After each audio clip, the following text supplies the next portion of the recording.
kecerdasan bisnis, di mana topik yang akan diangkat adalah implementasi bisnis intelligence pada pengelolaan pembangkit listrik, yang akan disampaikan oleh narasumber kita, yaitu Pak Akbar Rahmat Virgiawan, Eskom, sebagai Asisten Engineer Operation Technology PT Pembangkitan Jawa Bali atau PJB. Sebelumnya mungkin ada kata-kata sambutan dari Bapak Kepala Departemen kita, Bapak Mujahidin. Untuk waktu dan kesempatannya saya persilakan, Pak Mujahidin. Terima kasih. Saya cuma ini aja nemeni teman-teman dari RDIB nih. Terima kasih. Assalamualaikum warahmatullahi wabarakatuh. Selamat sore pada seluruh hadirin, ya, mahasiswa pada acara kuliah tamu sore hari ini. Alhamdulillah sore hari ini kita bertemu kembali ya pada acara kuliah tamu yang diberikan oleh Mas Akbar Rahmat Virgiawan, ya, di mana Mas Akbar ini adalah Asisten Engineer Operation Teknologi pada PJB di Surabaya, ya, di Jawa Bali. Ya, senang sekali saya bisa bertemu lagi dengan Mas Akbar ini, ya, karena Mas Akbar ini kan alumni dari departemen kita angkatan 2011, ya.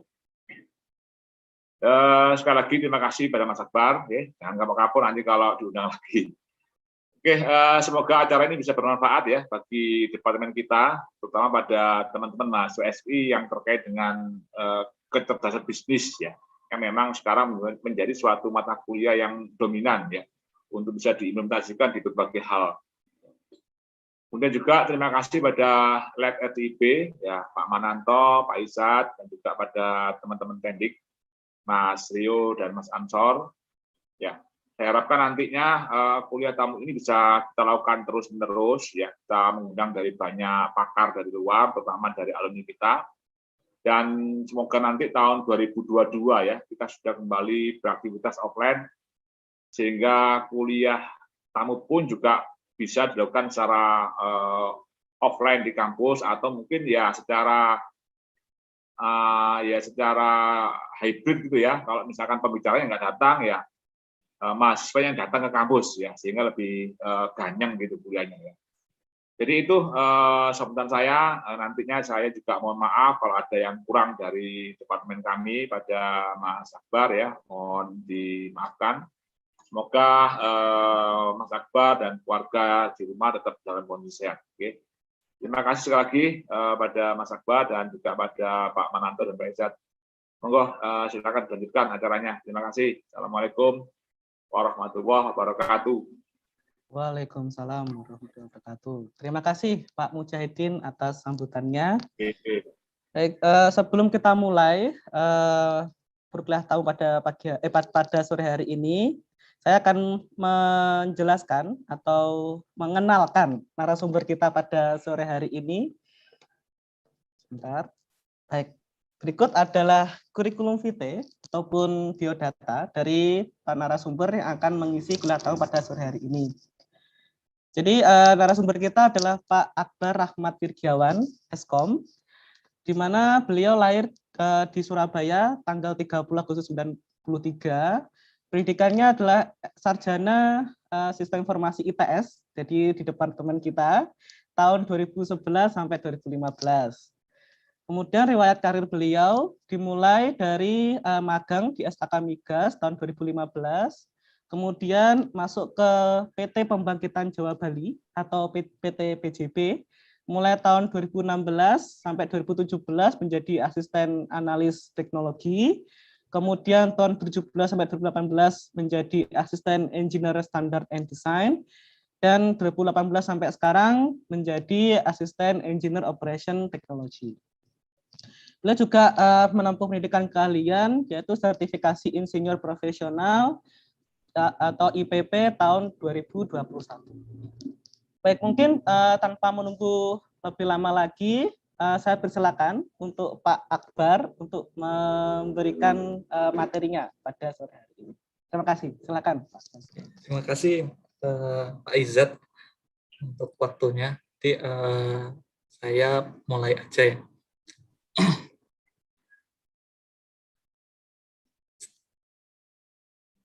Ya, ini pertama perkenalan dulu ya. Tadi sudah dikenalkan sebagian lah sama Pak Izzat. Jadi seperti yang dijelaskan tadi, mungkin saya di sini lebih menjelaskan sebenarnya saya waktu masuk ke PJB tahun 2016 itu tidak ditempatkan di divisi IT.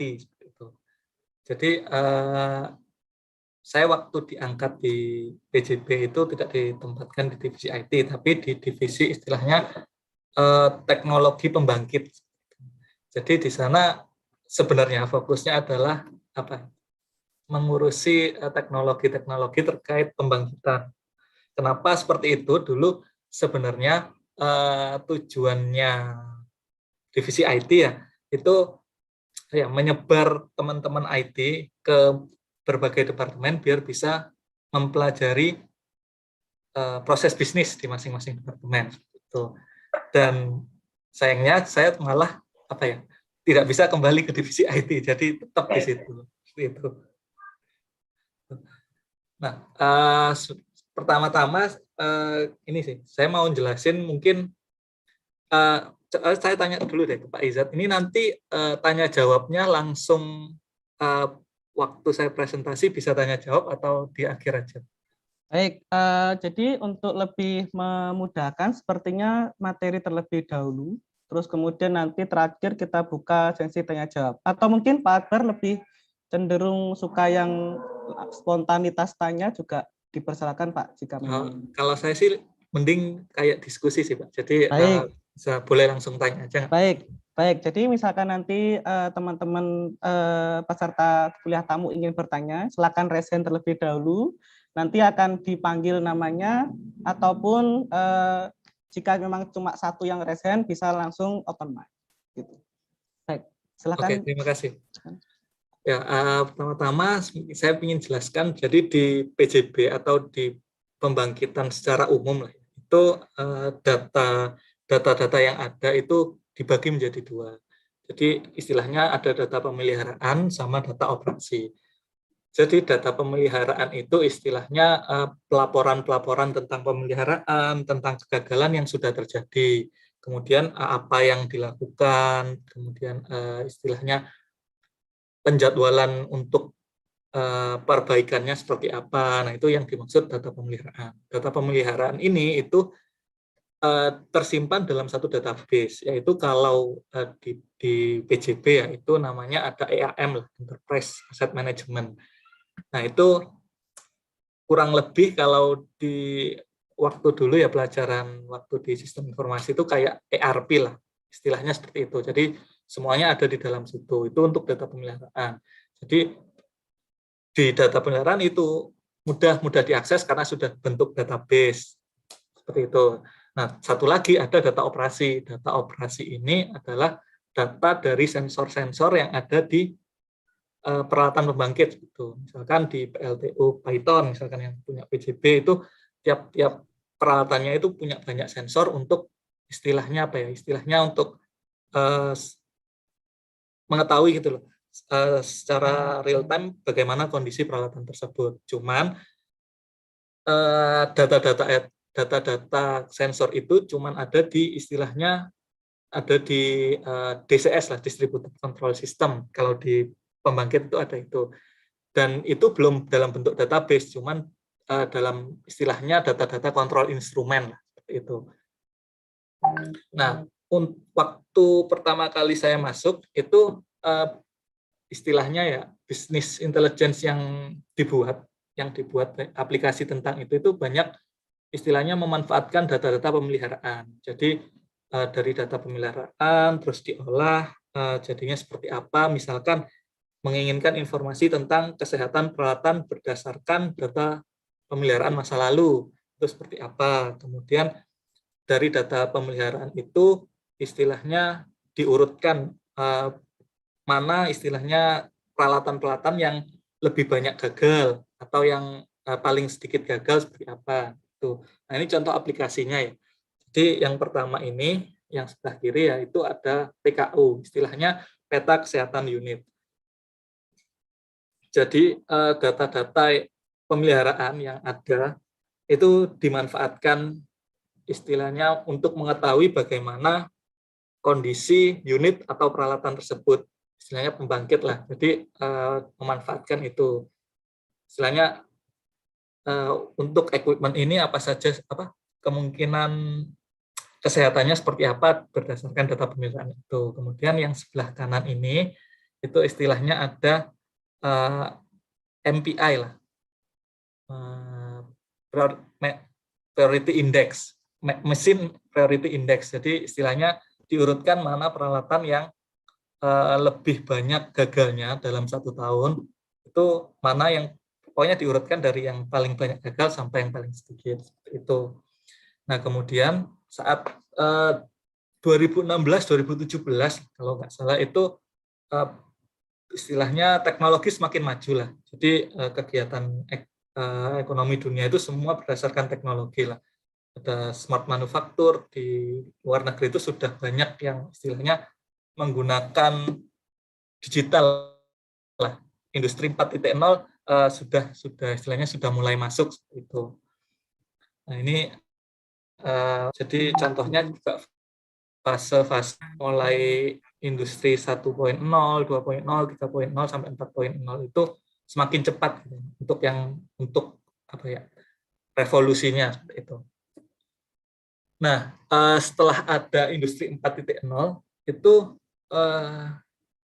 istilahnya PJB itu fokus bagaimana sih, soalnya kan di PJB istilahnya apa ya, kegagalan peralatan itu masih sering, istilahnya gitu, masih sering. Kemudian ada kegagalan peralatan di unit, terus kantor pusat tidak tahu. Kemudian kantor pusat juga istilahnya tidak dikasih info lah mengenai kegagalan itu, karena memang istilahnya sensor-sensor yang ada di unit itu cuman berakhir ya di unit itu sendiri, tidak sampai ke kantor pusat seperti itu.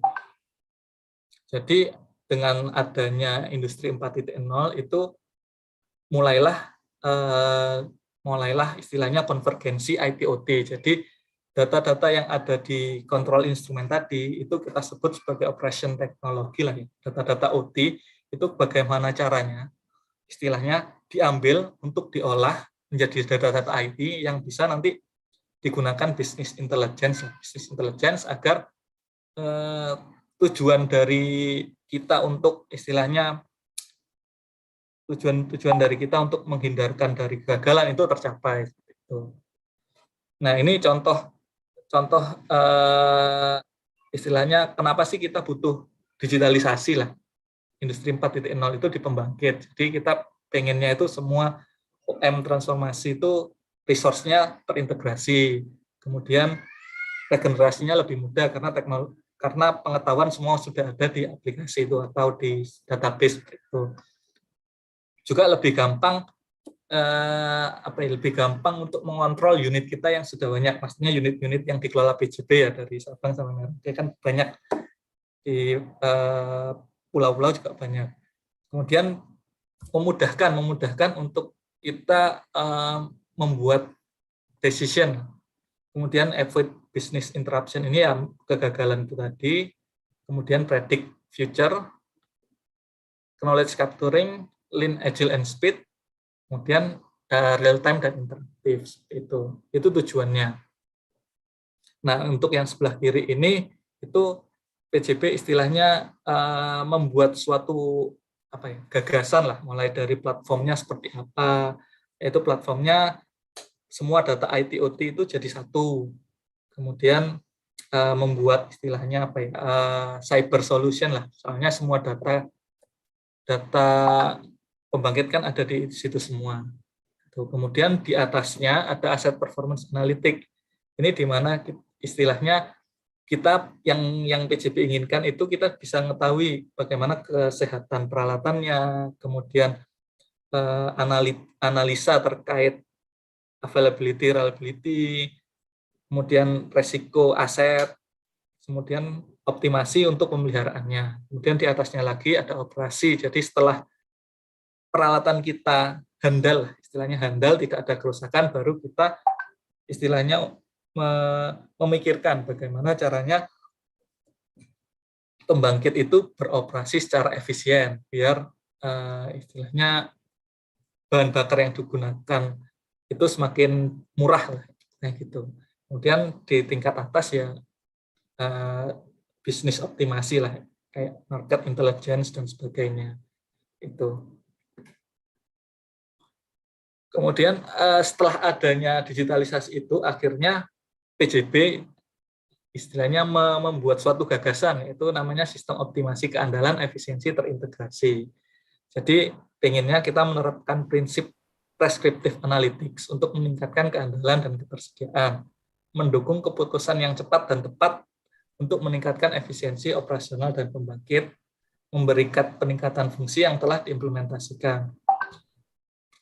Pertama ada sistem optimasi keandalan, yaitu fungsinya sebenarnya kita inginkan itu memprediksi kegagalan peralatan, mendeteksi perilaku peralatan jauh sebelum peralatan itu gagal, kemudian memberikan root cause analisanya, kenapa kok anomali itu ada, beserta rekomendasinya. Kemudian secara finansial, anomali itu seperti apa. Kemudian selanjutnya ada sistem optimasi efisiensi, ini yang istilahnya mengetahui efisiensi dan lain sebagainya. Yang ketiga ada boiler auto tuning. Nah, di sini pada penjelasan ini ya, saya fokusnya di sistem optimasi keandalan saja, karena kalau nanti terlalu melebar jadi terlalu banyak, menurut saya seperti itu. Jadi sebenarnya sistem optimasi keandalan itu kenapa dibutuhkan? Jadi di istilahnya ya di pembangkitan itu ada asset performance management sama advanced analytics.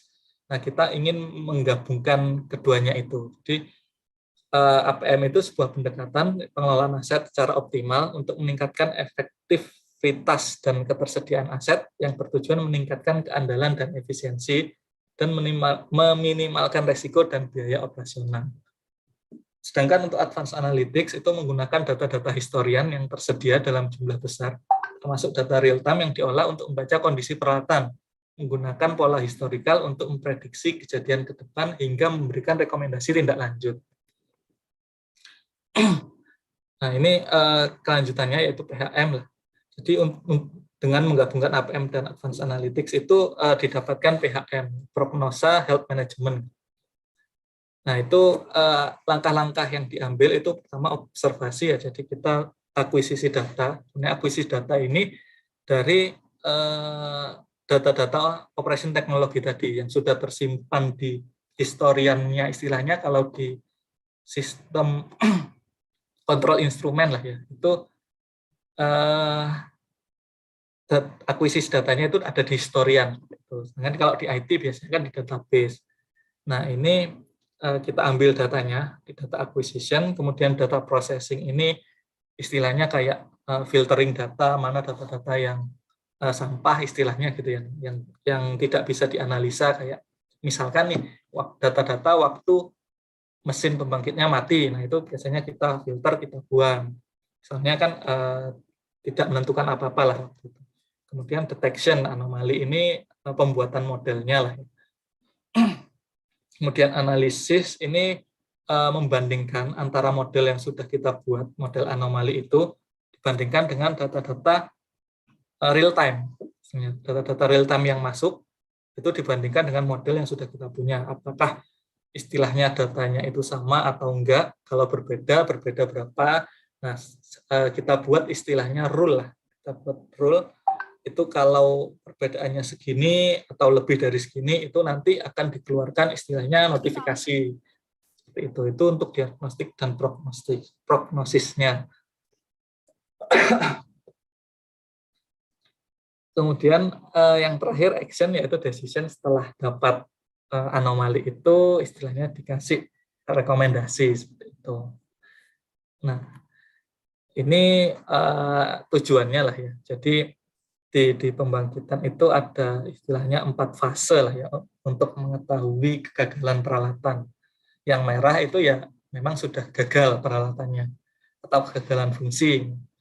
Kemudian yang kuning itu istilahnya kalau di pembangkit itu ada DCS ya, DCS itu istilahnya otaknya pembangkit gitu. Jadi semua peralatan yang ada di pembangkit itu bisa kontrol melalui control room melalui DCS itu. Nah, kalau di yang kuning ini biasanya DCS istilahnya ada apa ya? Ada batasan-batasan limit atas atau limit bawahnya. Jadi kalau menyentuh itu nanti DCS-nya akan memberi notifikasi gitu.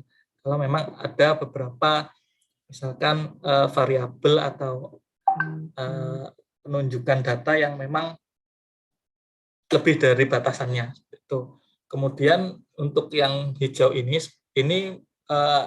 jadi di pembangkitan itu ada istilahnya apa ya, peralatan pendukung untuk mendeteksi mendeteksi kegagalan peralatan itu. Cuman ini peralatannya itu harus ada di pembangkit. Jadi ada orang jalan bawa tools itu kemudian ditempelkan di pembangkit, baru istilahnya keluar analisanya seperti apa. Nah, sedangkan kita inginnya itu bisa mendeteksi anomali saat mesinnya itu berjalan baik ya Mas Yan. Jadi kita sudah bisa tahu anomalinya seperti apa, makanya diperlukan PHM tersebut. Itu. Nah, sebenarnya di PJB ini ada dua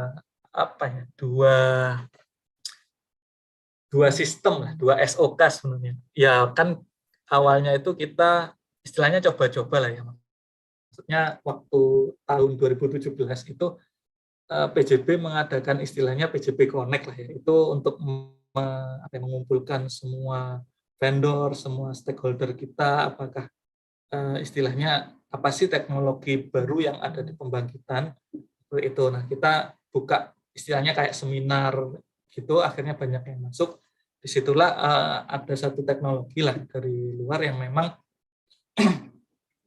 lagi pengembangan, yaitu salah satunya ya PHM ini. Dia istilahnya membuat PHM lah, sehingga kegagalan atau anomali itu terdeteksi gitu. Kegagalan nggak sampai kegagalan, cuma anomali terdeteksi.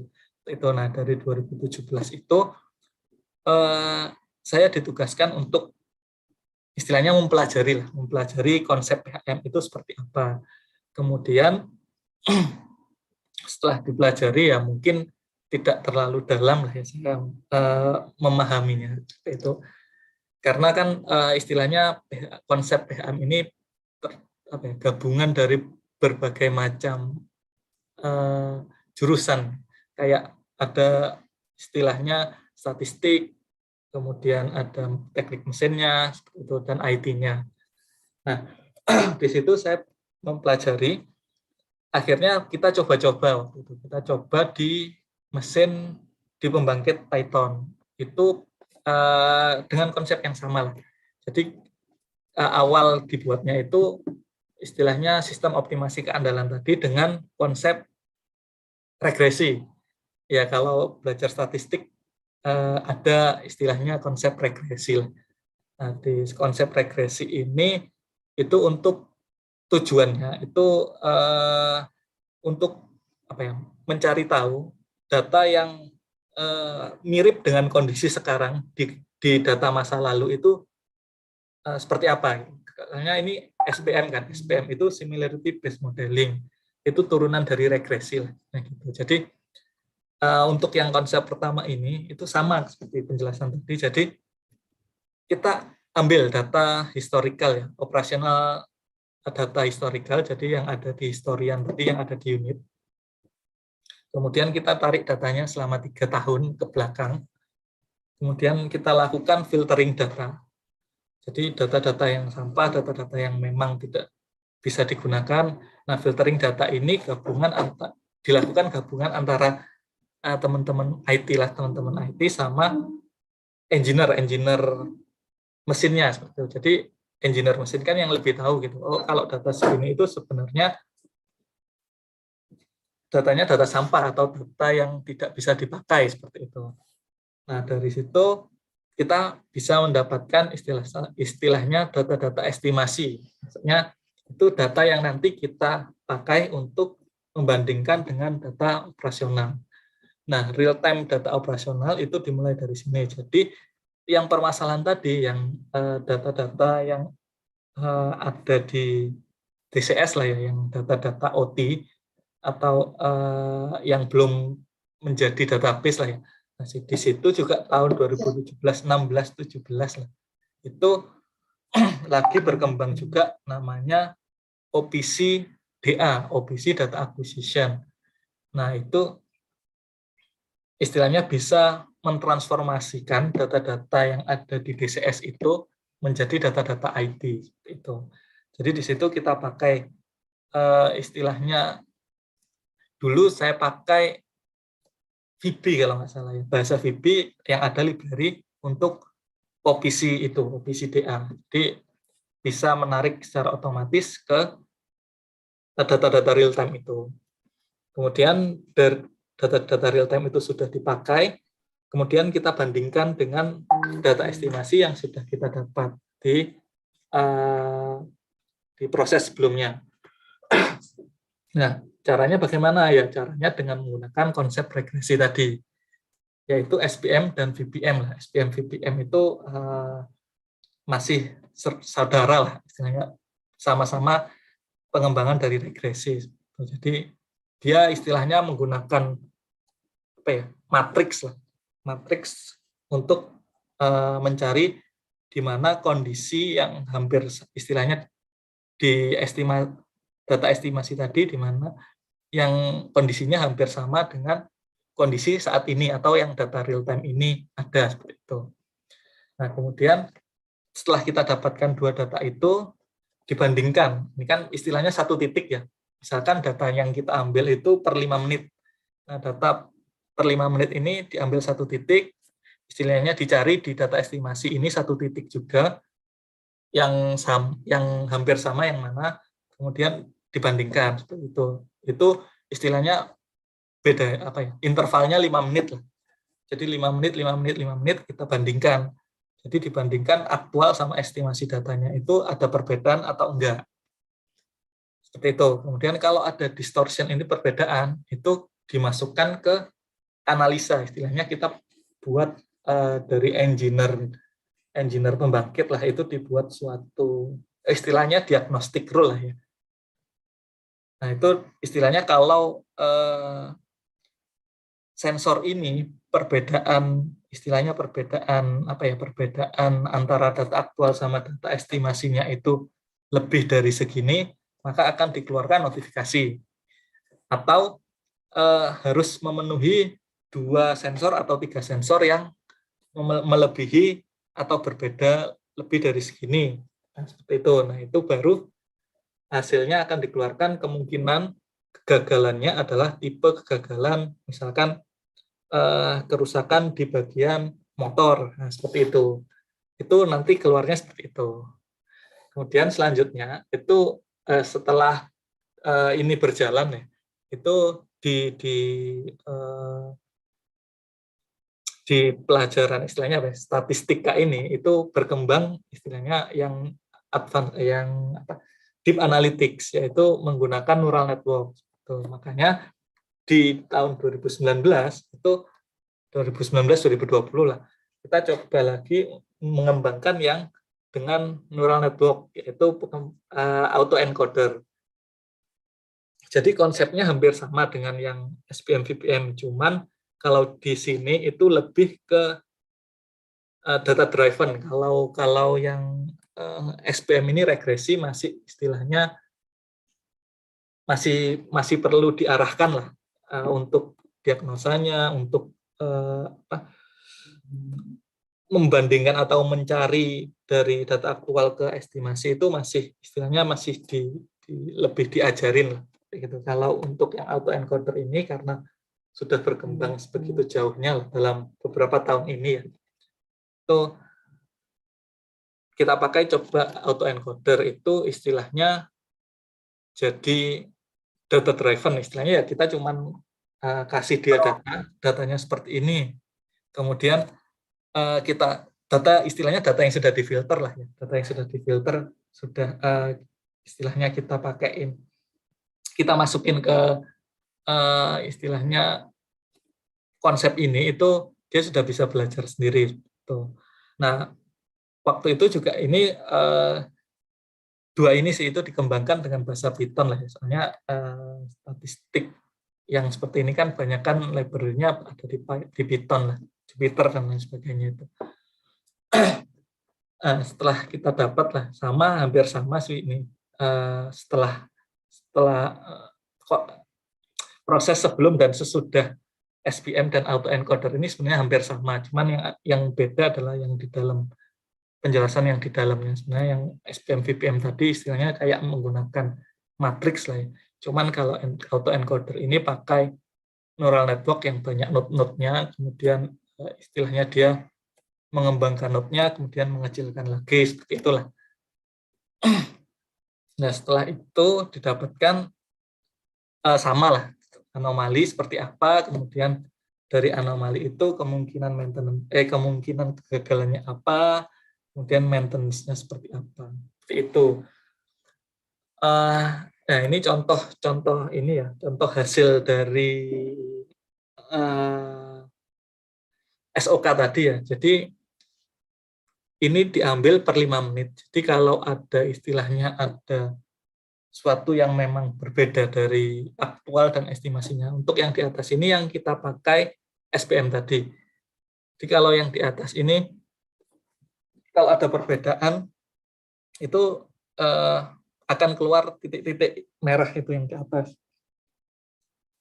Nah, kalau untuk yang istilahnya yang autoencoder atau neural network, itu harus dikasih batasan limit atas sama limit bawah. Jadi kita dari data aktual ini itu kita kasih limit bawah, limit atas. Yang abu-abu itu adalah hasil dari modeling kita, modeling untuk autoencodernya. Jadi ada batasan atas bawah. Kalau melebihi itu berarti ada anomali seperti itu sih. Nah, ini cuman untuk satu anomali ini nggak langsung keluar notifikasi ke kita ya. Dari aplikasinya itu bisa istilahnya apa ya? Untuk mengeluarkan notifikasi ke kita itu ada rule-rule yang harus dipenuhi. Harus misalkan nih harus ada 3 sensor yang melebihi atau 4 sensor dan ciri-cirinya itu lain-lain seperti itu. Nah, setelah ini langsung keluar istilahnya notifikasi lah anomali, kemungkinan anomalinya itu seperti apa, kemudian kemungkinan maintenance rekomendasi perbaikannya seperti apa. Nah, itu kemudian oleh engineer-engineer yang ada di kantor pusat itu diolah. Jadi mereka melihat ini, oh memang benar ini kalau 3 tag atau 4 tag ini mengalami misalkan anomali, berarti kemungkinan anomalinya ini. Kemudian istilahnya engineer-nya melakukan konfirmasi ke unit. Jadi memang apakah benar di unit itu pembacaannya dari sensor-sensor masing-masing ini itu normal gitu ya. Soalnya kan karena kita memanfaatkan sensor secara langsung ya. Manfaatkan sensor secara langsung, jadi kemungkinan adanya error di sensor itu tinggi. Makanya masih perlu istilahnya dikonfirmasi ke teman-teman yang ada di pembangkit, apakah sensor-sensor ini itu memang masih sehat atau menunjukkan value yang sama dengan yang ada di unit. Nah, setelah konfirmasi itu, kalau memang unit istilahnya konfirmasi, oh benar, memang value yang ditunjukkan di unit juga seperti itu.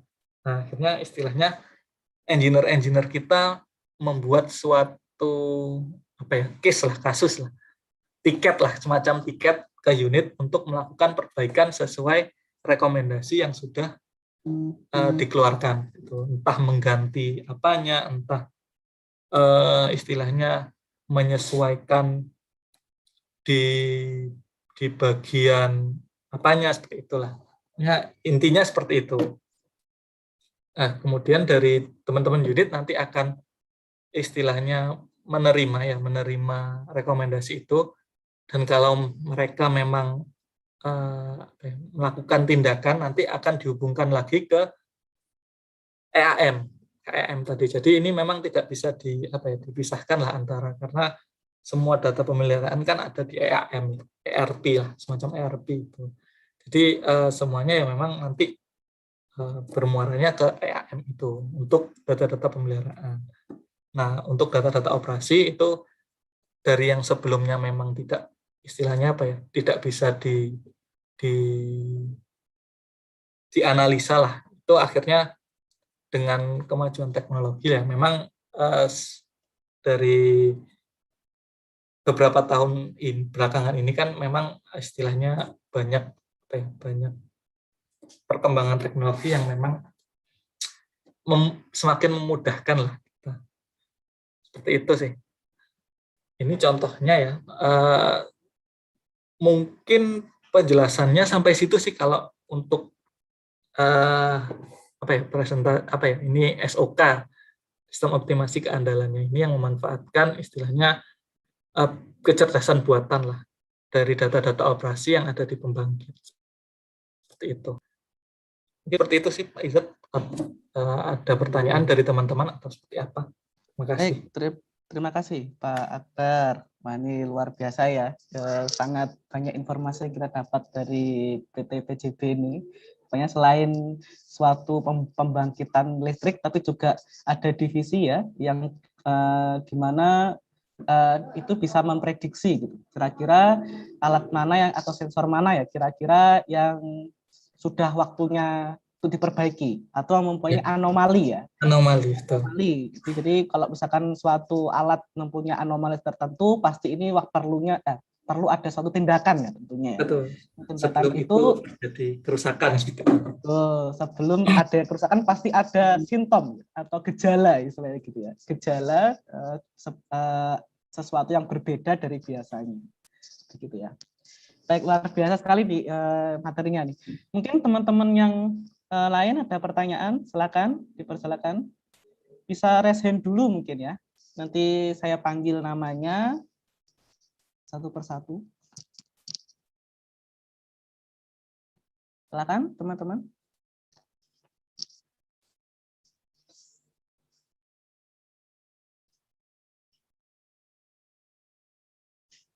Oh, dari Pak Muklason.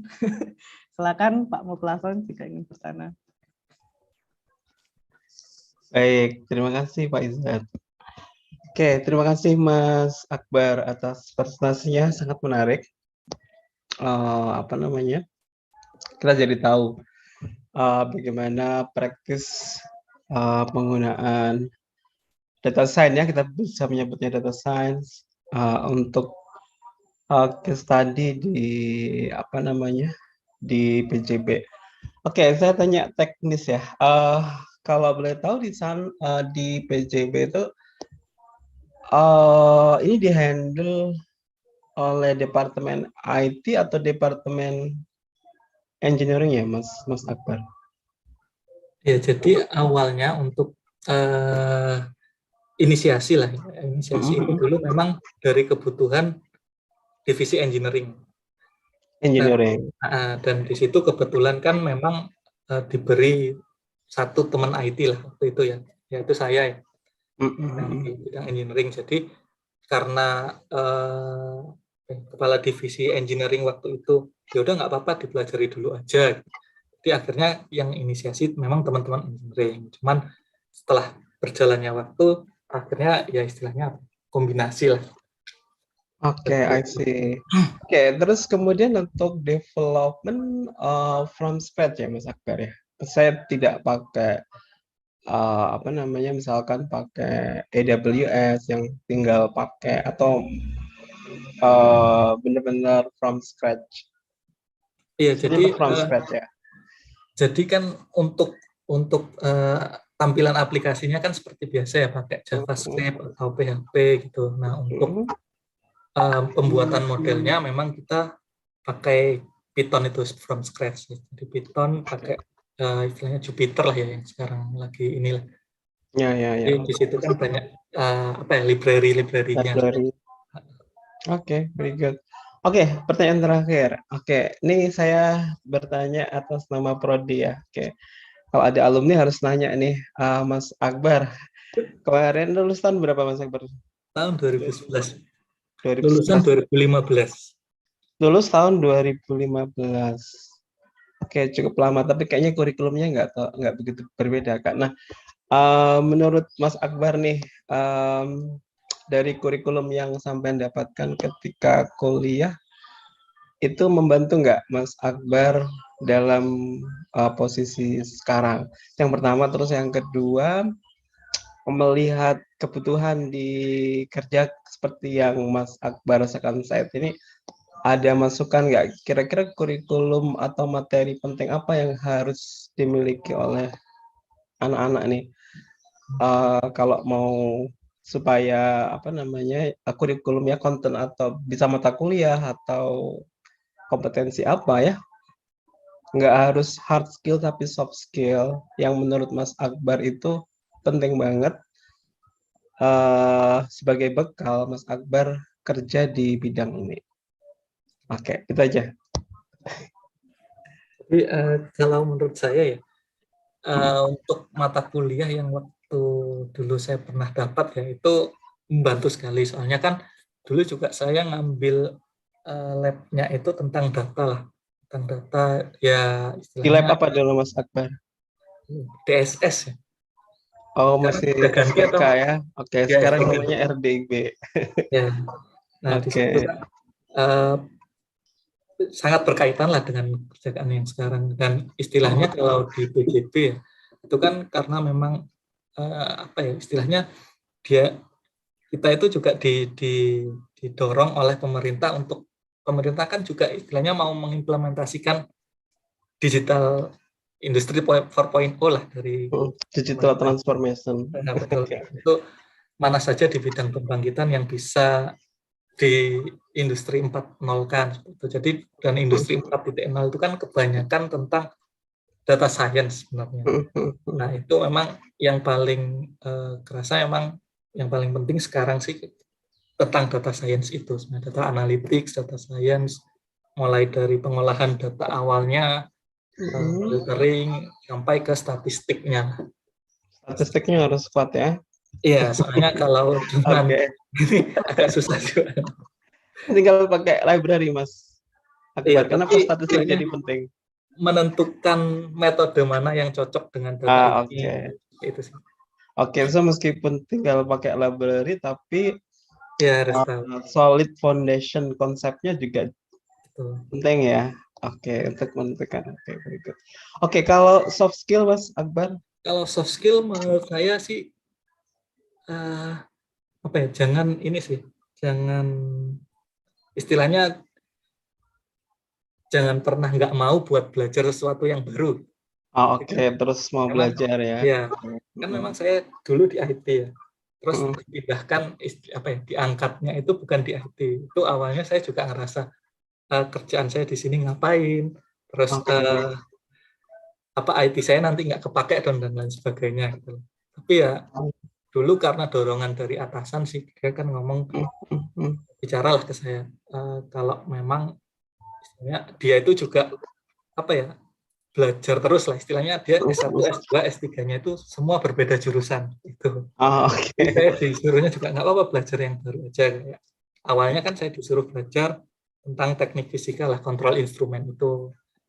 Jadi bagaimana caranya narik data dari peralatan kontrol instrumen itu. Ya. Kemudian disuruh belajar lagi setelah datanya dapat, mau diapakan, itu belajar yang data science itu tadi. Seperti itu sih. Jadi memang nggak ada berhentinya lah sebenarnya. Ya, lifelong learning ya istilahnya ya. Oke. Ada lagi selain itu, Mas? Misalkan kan analitik kan penting ya. Tadi kan ada skill analitik. Untuk bisa melakukan analitik yang bagus harus seperti kayak gimana yang dilatih? Pola pikir yang kayak gimana yang harus dilatih? Ya, pola pikir ini aja sih, kayak logika seperti apa. Logik ya. Logiknya kuat sih. Harusnya kan lulusan SI, Eskom kan ada pelajaran, ada mata kuliahnya harusnya logiknya kuat. Oke, LSD nih, logical thinking-nya penting banget. Oke. Ada lagi, Mas? Selain itu, presentation skill penting nggak? Presentation skill kalau menurut saya cuman bukan hanya presentation ya, kayaknya communication skills yang Communication skill, oke. Gimana caranya istilahnya membawa pribadi ini waktu ketemu sama atasan gimana, ketemu sama staf yang lain seperti apa, itu sih yang menurut saya penting. Ya nanti present skill kan bisa mengikuti lah. Bisa belajar Iya. learning by doing ya di sana ya. Oke. Good, terima kasih banyak Mas Akbar, sangat ini bagus banget feedbacknya nanti buat improve kurikulum prodi. Oke. Matur nuwun Mas Akbar, semoga sukses selalu ya. Iya. Baik, terima kasih Pak Muklason atas pertanyaannya. Nah, ini juga pertanyaan langsung dari ini, apa tuh namanya, pihak departemen ini, mengenai ke alumni langsung.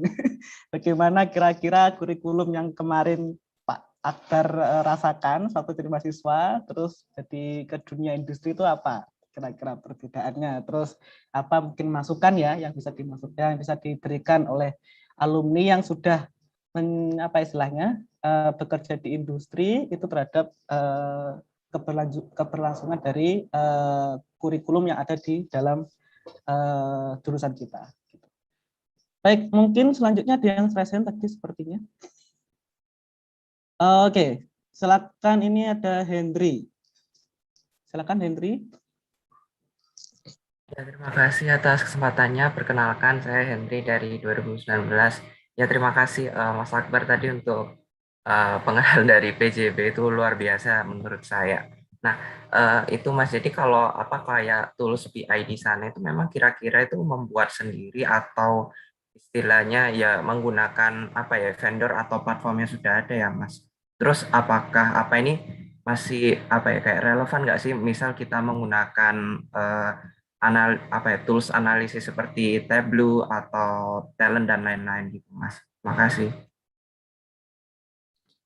Ya, terima kasih pertanyaannya. Jadi kalau di PJB ya, itu rata-rata sekarang kan karena kita mencarinya yang open source ya sebenarnya untuk business intelligence itu kita pakainya, dan itu tidak, kalau menampilkannya tidak terlalu apa ya, tidak terlalu butuh yang sebagaimana itu, kita pakainya Grafana. Jadi ada satu inilah aplikasi BI lah namanya Grafana. Soalnya kalau Tableau kan berbayar ya, jadi kita menghindari yang seperti itu. Jadi kalau untuk yang istilahnya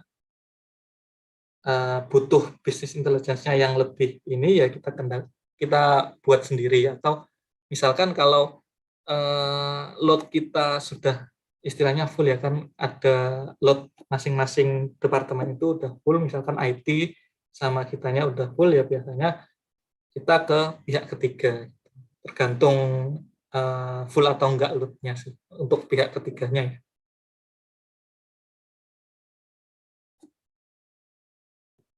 Baik, bagaimana Hendry? Ada yang mau ditanyakan lagi? Oh iya Mas, apa ini kalau misal kayak tools yang Mas Akbar pilih, kalau misal diberikan antara Tableau atau Power BI gitu, Mas mending yang mana ya Mas?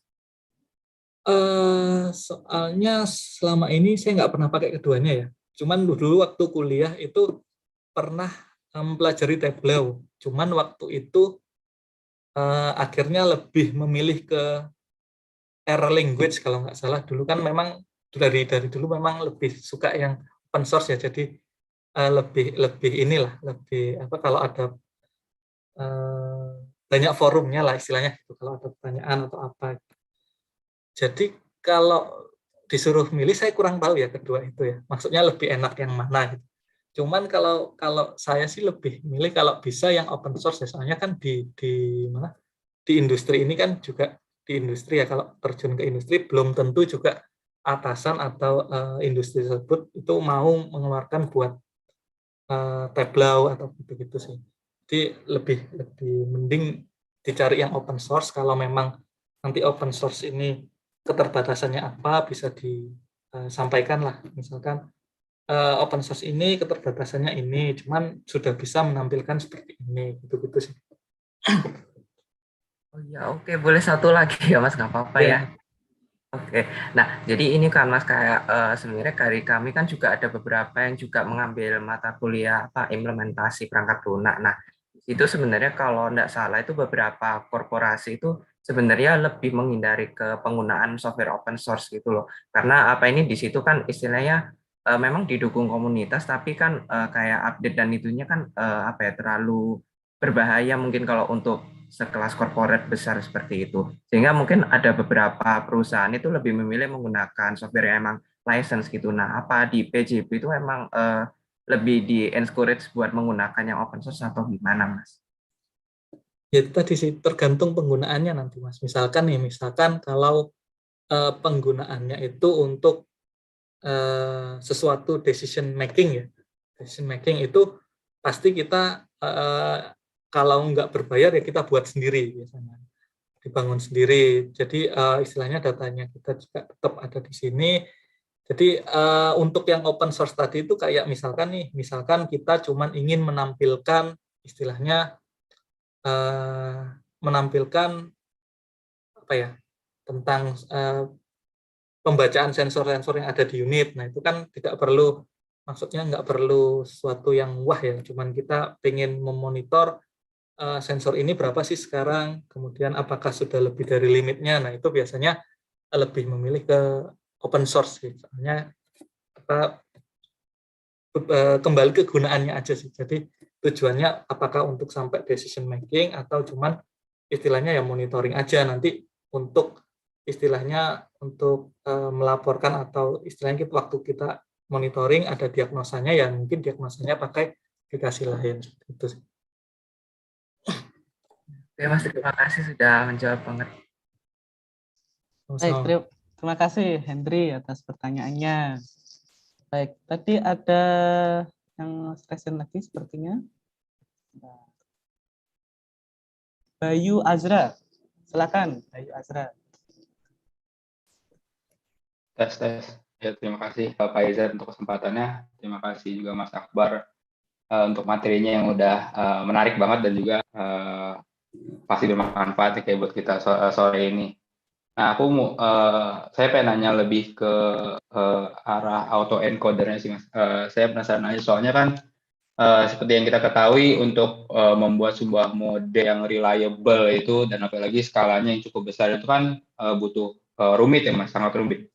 Dan saya juga menasih Mas lebih ke arah seberapa lama sih development-nya dari pertama inisiasi itu sampai jadi sebuah model yang reliable buat benar-benar diimplementasiin. Dan mungkin dari situ juga kendala yang ditemuin apa aja sih, apakah dari datanya yang tersedia mungkin emang kurang atau modelnya yang mungkin lama gitu sampai ke jadi sebuah model yang reliable. Itu sih Mas Akbar. Ya, jadi untuk membuat suatu model ya itu kan memang diputuskan dulu metode yang sebenarnya yang sesuai seperti apa dulu ya. Nah itu waktu itu akhirnya kita milih autoencoder itu pertama berdasarkan sebenarnya banyak paper juga yang sudah istilahnya apa ya memakai autoencoder di luar sana ya, yang paper-paper di dalam Q123 itu sudah banyak yang menggunakan autoencoder untuk mendeteksi anomali.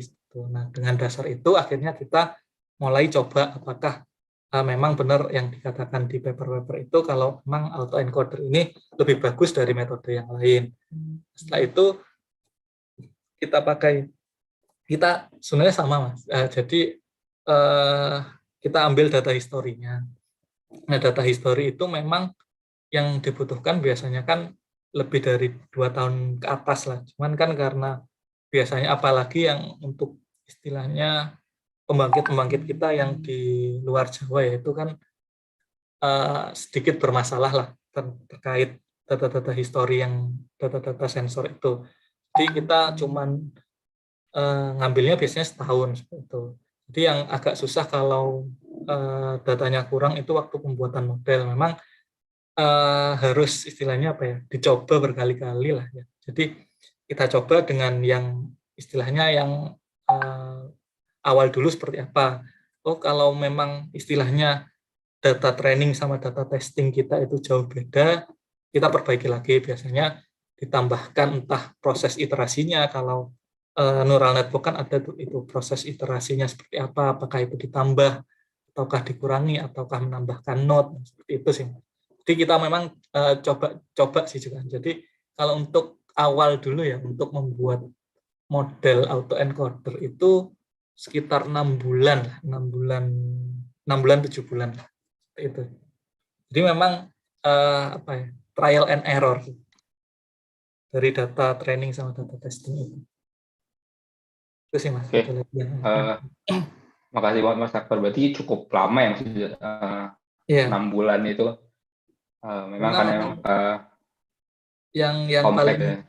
yang paling penting di deteksi anomali itu kan memang modelnya. Kalau model sudah jadi, harusnya pembuatan aplikasinya kan tidak serumit itu loh. Gitu. Mungkin satu pertanyaan follow up lagi sih Mas. Saya penasaran aja, mungkin apakah sekarang sudah ada yang on progress atau rencana ke depannya pemanfaatan mungkin data science atau BI ini selain dari deteksi anomali, apa aja sih Mas rencana ke depannya? Mungkin apakah untuk proyeksi, misalnya proyeksi pendapatan atau apa gitu, ada rencana nggak? Untuk bidang lainnya, maksudnya untuk keuangan, untuk human resource, saya kurang tahu ya, soalnya saya bukan di departemen itu. Cuman untuk kalau yang di pembangkitan itu sekarang lagi dikembangkan lah istilahnya. Kita pengen itu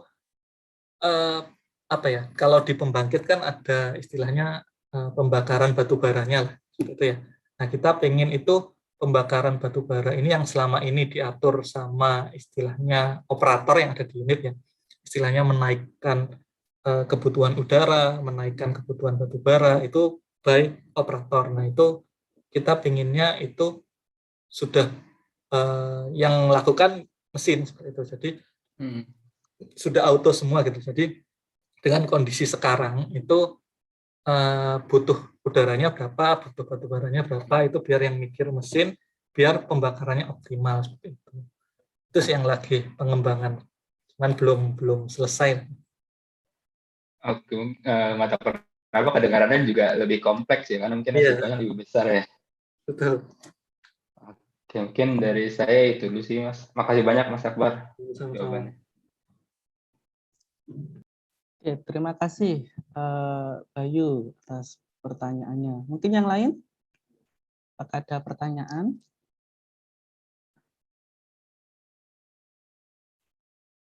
Silakan.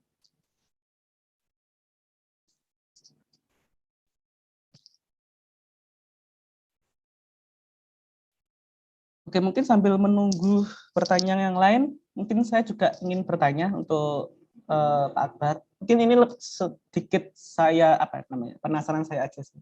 Tadi kan masalah prediksi itu Pak Akbar, prediksi maintenance itu kalau di level PJB ya atau level perusahaan itu, apakah mereka tuh betul-betul ingin hasil prediksinya tuh sangat real time per detik begitu atau per menit begitu, atau sebetulnya mereka bisa per hari atau per bulan gitu baru keluar, itu seperti apa? Sebenarnya ya kalau kebutuhan perusahaan itu lebih real time lebih bagus. Jadi kita bisa tahu misalkan ya anomali terjadi itu ya mungkin anomalinya bisa jadi 1 bulan kemudian atau 6 bulan kemudian, kan kita nggak tahu namanya anomali. Cuman dari istilahnya industri itu semakin dia bisa mengurangi kegagalan, itu kan berarti mesinnya siap terus berarti mesinnya bekerja terus dan mesinnya istilahnya menghasilkan uang gitu. Cuman waktu itu kenapa kita buatnya itu nggak per detik, karena keterbatasan keterbatasan untuk mengolah datanya. Jadi akhirnya kita buatnya waktu itu yang paling maksimal itu di 5 menit. Jadi data yang kita ambil memang real time, cuman istilahnya di rata-rata atau digabung lah jadi 1/5 menit itu sih Mas. Oke, baik. Oke, jadi tidak harus presisi per detik begitu ya? Iya. Di 5 menit pun sebetulnya masih toleransi, tidak Iya. apa-apa. Sebenarnya kalau misalkan per hari, per minggu pun mungkin tidak masalah selama kita bisa istilahnya menghindari kerusakan kalau itu terjadi. Cuman kan lebih real time lebih baik, istilahnya gitu. Baik. Mungkin Ada pertanyaan dari peserta kuliah tamu? Silakan.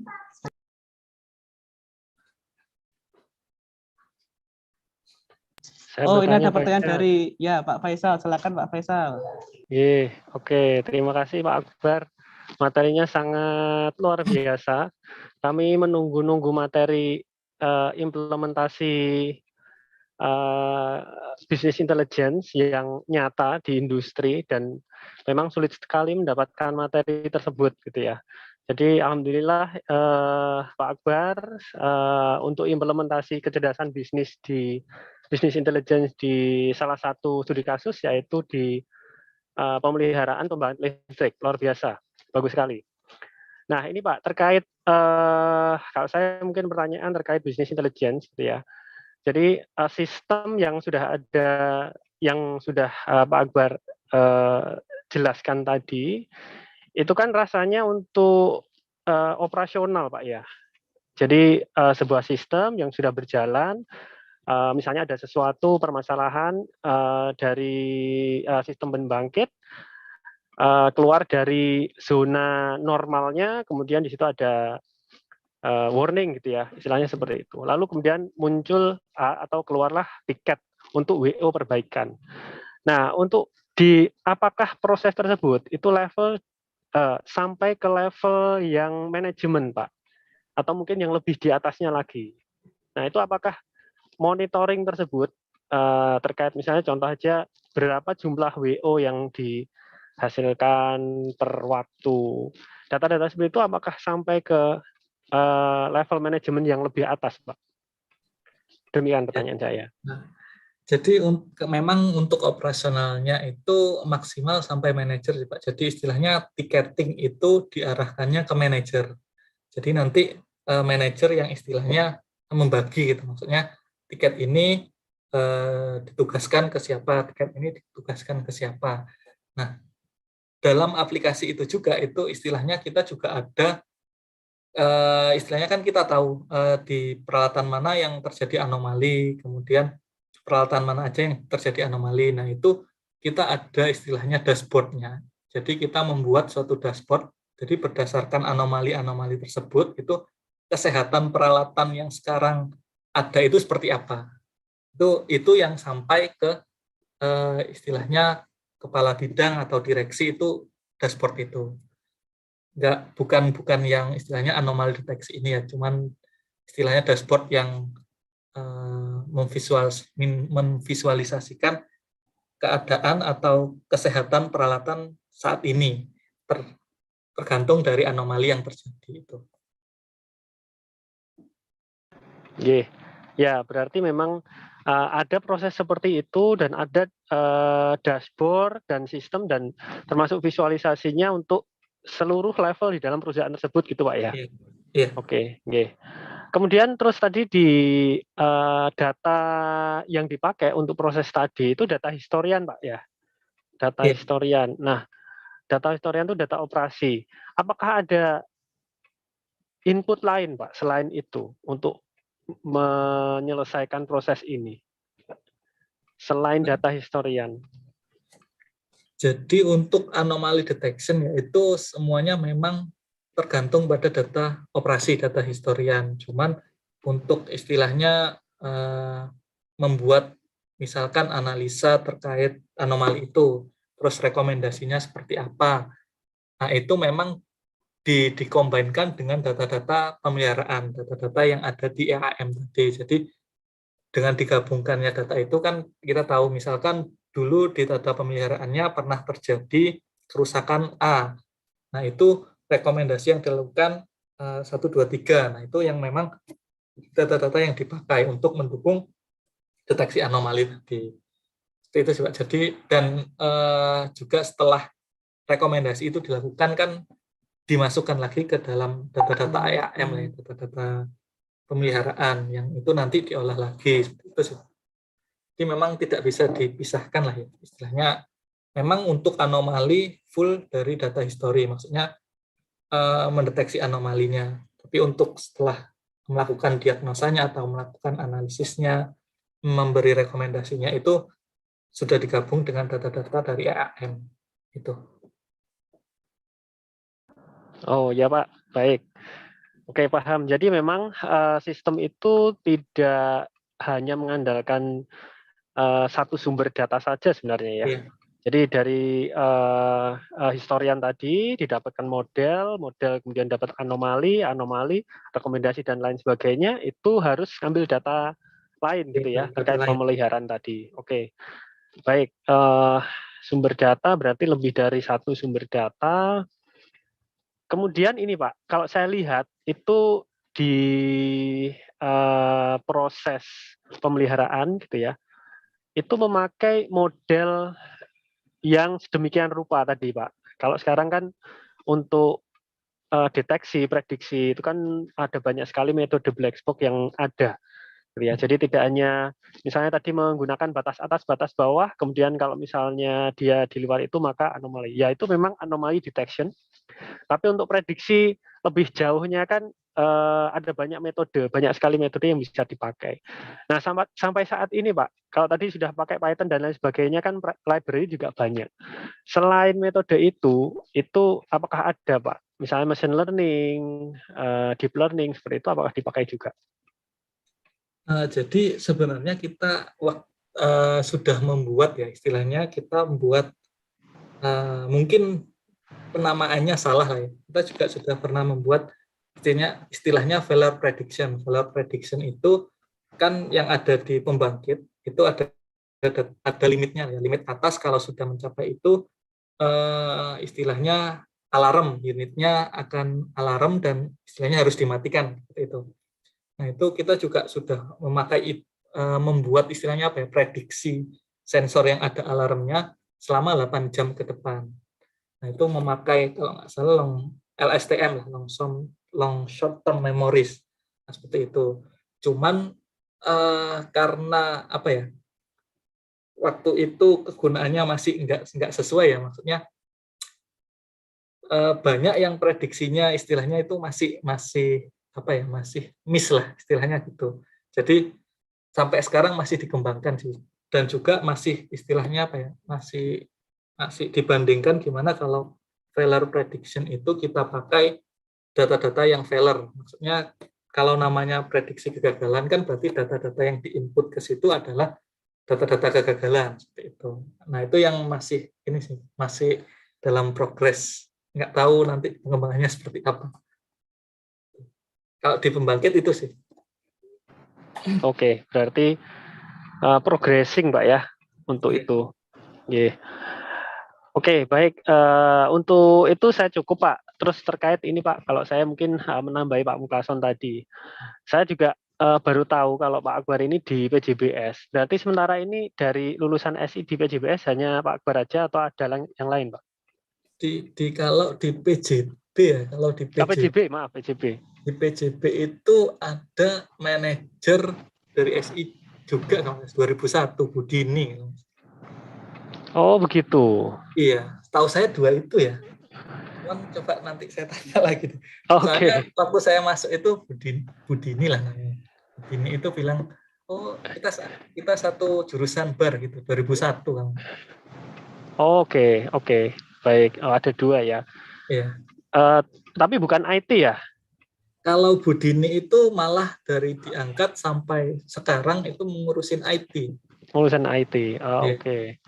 Berarti tapi memungkinkan ya lulusan IT tapi masuk di bidang yang lain gitu ya.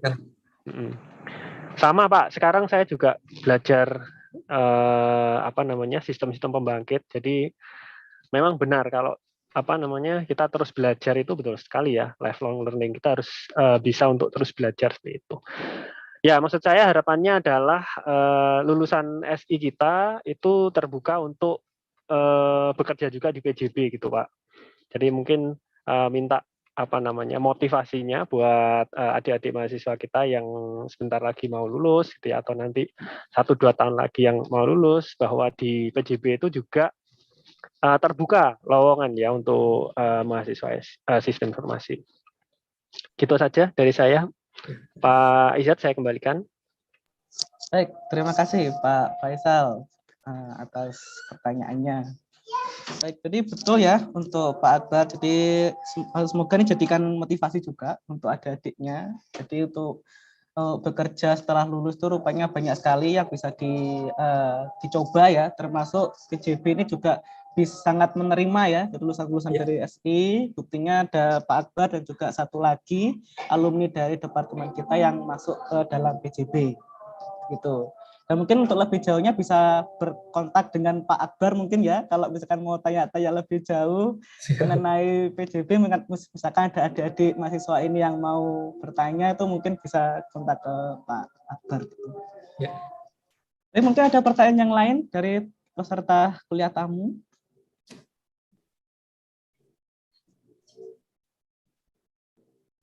Oke, ada satu pertanyaan, mungkin kita batasi maksimal 2 pertanyaan lagi saja, karena waktunya juga sudah 4:21 dan seingat saya setelah ini ada asistensi ya untuk kelas KCB, jadi kita cukupkan sampai jam 4:30 saja, tidak apa-apa. Baik, mungkin dari Fahriza Abrar, silakan. Iya, terima kasih Pak Izzat atas waktunya. Terima kasih juga kepada Pak Akbar atas pemaparannya yang sangat membuka wawasan. Di sini perkenalkan saya Fahriza Abrar dari 2019. Izin bertanya Pak, di sini apakah dalam bisnis intelligence apakah pernah menggunakan balance scorecard atau IT balance scorecard dan apakah itu termasuk efektif Pak? Karena di sini di materi KCB sama di evaluasi audit TI itu kami belajar mengenai balance scorecard itu Pak. Apakah dalam melakukan bisnis intelligence di perusahaan itu diterapkan atau tidak gitu Pak? Terima kasih. Ya, untuk pengimplementasian balance scorecard ya itu memang istilahnya kan sebelum membuat suatu aplikasi atau misalkan tampilan dashboard itu kan memang dibutuhkan istilahnya apa ya, awalan dulu lah apa yang mau ditampilkan, istilahnya apa yang mau ditampilkan terus apa yang mau dikembangkan seperti itu harusnya dipakai Mas. Soalnya tapi saya kurang tahu ya, soalnya saya bukan di istilahnya di divisi IT ya. Jadi di divisi IT itu ada 3 sebenarnya ya. Kalau di PJB itu ada infrastruktur jaringan, kedua pengembangan aplikasi, ketiga perencanaan. Nah biasanya untuk pembuatan balance scorecard itu, kemudian awalan pembuatan aplikasi, dashboard itu semua melalui divisi perencanaan. Jadi mereka yang membuat istilahnya mulai dokumen PSD ya kalau nggak salah ya. Itu seperti apa sampai nanti terimplementasinya seperti apa. Untuk divisi pengembangan ya tinggal mengikuti dari dokumen-dokumen yang sudah dibuat oleh divisi perencanaan itu sih, termasuk saya yang sebenarnya misalkan saya mau membuat anomaly detection itu, nah itu diskusi dulu sama divisi perencanaan, itu maunya seperti apa, tampilannya seperti apa, usernya siapa saja, itu tetap didiskusikan. Nah di pemakaian balance scorecard biasanya ada di perencanaan itu sih. Baik. Bagaimana, Pak Riza? Baik Pak, mungkin itu saja. Terima kasih. Oke. Terima kasih Pak Riza. Yang lain mungkin ada pertanyaan lagi? Silakan, mumpung ada narasumber yang luar biasa ini, kita undang untuk kuliah tamu pada sore hari ini. Oh ini ada lagi nih. Silakan Muhammad Rafli Riana. Ya baik, terima kasih sebelumnya kepada Pak Izzat atas kesempatannya. Terima kasih juga kepada Mas Akbar atas pemaparannya yang sangat membuka wawasan bagi kami. Sebelumnya perkenalkan, saya Rafli dari 2019. Saya tadi sedikit tertarik dengan kata-kata Mas Akbar yang bilang kalau Mas Akbar itu belajar teknik lagi sebelum implementasi BI-nya itu. Nah itu apakah emang umum gitu Mas dalam implementasi BI bahwa kita tuh harus belajar bidang lain terlebih dahulu atau apakah itu special case saja gitu? Mungkin itu dulu Mas. Iya, jadi apa ya maksudnya kalau menurut saya ini itu kan kalau menurut saya IT itu tidak bisa berdiri sendiri. Jadi IT itu harus bisa istilahnya mengetahui minimal proses bisnis dari yang mau kita buat. Misalkan kita mau buat tentang aplikasi atau BI-nya tentang SDM. Jadi kita harus tahu dulu proses bisnis di SDM itu seperti apa. Minimal itu, proses bisnis di SDM seperti apa, nanti yang mau ditampilkan, jadi kita tahu ini, oh ini aja. Jadi untuk proses ngambilnya juga seperti ini. Minimal seperti itu. Nah, nanti mungkin kalau ada tambahan, misalkan butuh, istilahnya kalau tadi saya kan butuh belajar sedikit tentang teknik fisika ya, itu yang masalah menarik data dari peralatan sistem kontrol instrumen, yaitu mungkin special case. Itu. Cuman kalau menurut saya ya memang minimal kita harus tahu proses bisnis yang mau kita bangun. Maksudnya tentang apa itu kita harus tahu proses bisnisnya, seperti itu. Oke, Mas. Terus ada pertanyaan satu lagi. Boleh ya Pak Izzat? Oh, boleh. Silakan. Mungkin terakhir, Mas. Ada nggak sih, Mas, yang kayak sebenarnya itu dipakai di dunia kerja, khususnya tuh di dalam implementasi BI-nya ini, tapi tidak diajarkan di kampus gitu, Mas? Menurut Masnya sendiri? Pelajaran BI ya kalau pelajaran BI-nya ya mungkin untuk istilahnya saya nggak tahu ya, mungkin mata kuliah sekarang sampai sejauh mana. Kalau di waktu saya kuliah itu memang kan memang statistik kita dapat, cuman kan statistiknya yang masih dasar itu. Nah kalau BI sekarang kan sudah mengarah ke istilahnya lebih ke data science lah ya, data science, data analytics seperti itu. Nah itu mungkin yang lebih harus dipahami seperti itu sih. Jadi memang untuk IT cuman paham IT doang itu nggak cukup sih kalau untuk misalkan belajar data science. Jadi harus tahu minimal konsep statistiknya seperti apa, buat ya seperti tadi buat menentukan metode mana yang pas dipakai untuk data ini, gitu sih. Baik, terima kasih Mas Akbar. Bagi saya sudah cukup menjawab. Baik, terima kasih Raffi atas pertanyaannya. Oke, mungkin kita cukupkan sampai di sini sesi pertanyaannya. Baik, terima kasih Pak Akbar atas waktunya yang disempatkan untuk mengisi kuliah tamu di departemen kita tercinta ini. Semoga tidak kapok untuk mengisi kuliah tamu lagi di departemen kita tercinta ini.